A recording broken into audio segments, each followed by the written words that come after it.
G'day folks. Now, I knew I had to come to a zoo if I wanted to get any footage of an emu.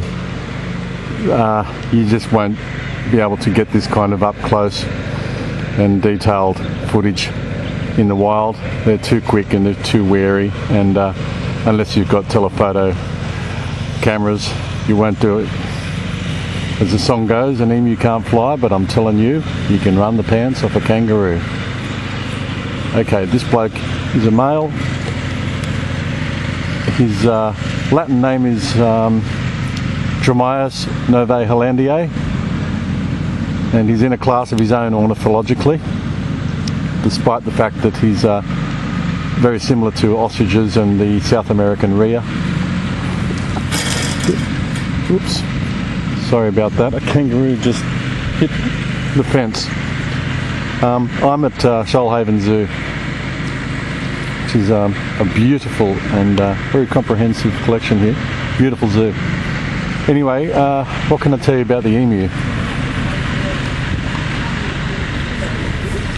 Well, for a start, he's the second largest flightless bird in the world, standing at about just over 2 meters. Big males can get up to almost 2.5 meters.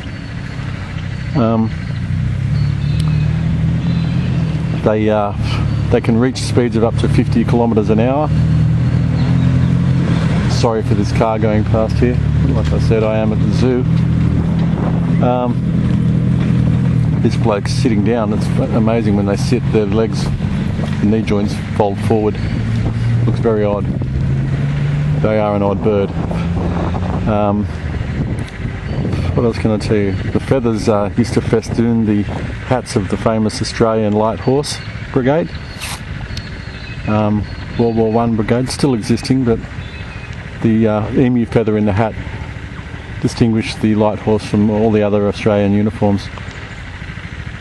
Still on a military footing. The emu, I'll give you a bit of background first. The emu and the kangaroo, whether you know it or not,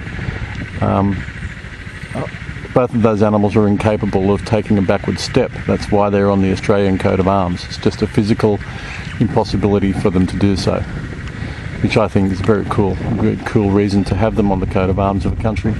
Anyway, Never a Backward Step is also the name of a very good book on World War I history, which is about the 33rd Battalion. I know that because my paternal grandfather, Lawrence, was in the 33rd Battalion. It was formed in 1915 and served in that bloody meat grinder in Belgium and Passchendaele, Villers-Bretonneux, places like that. So yes, the emu can't walk backwards. They sure can move forwards. What else can I tell you about them? Well, they can go weeks without eating,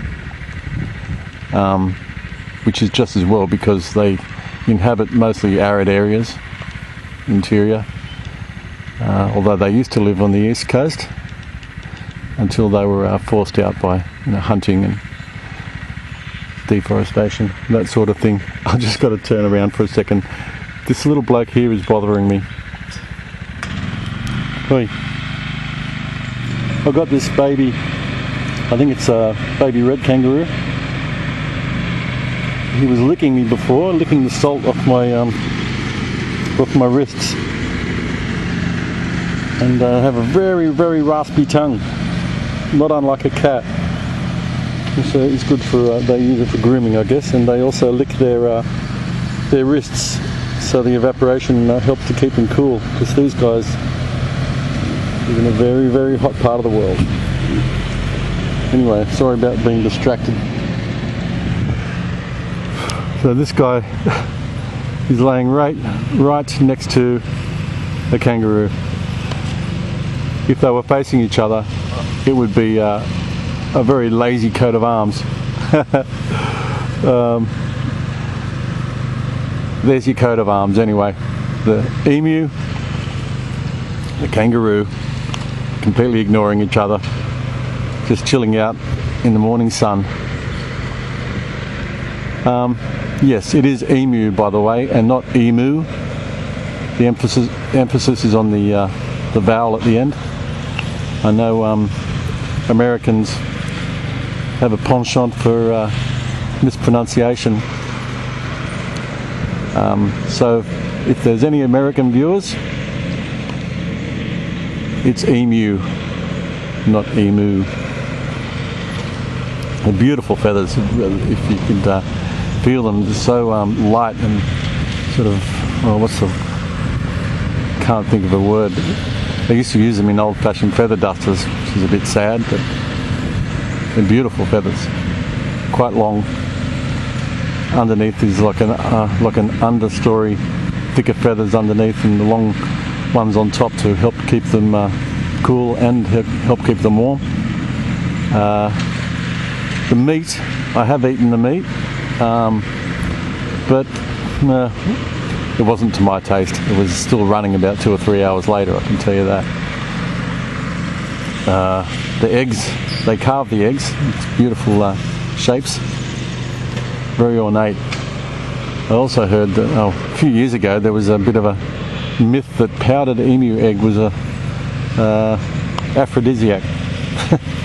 Yeah, what next? Oh, my little kangaroo friend is bothering me here again.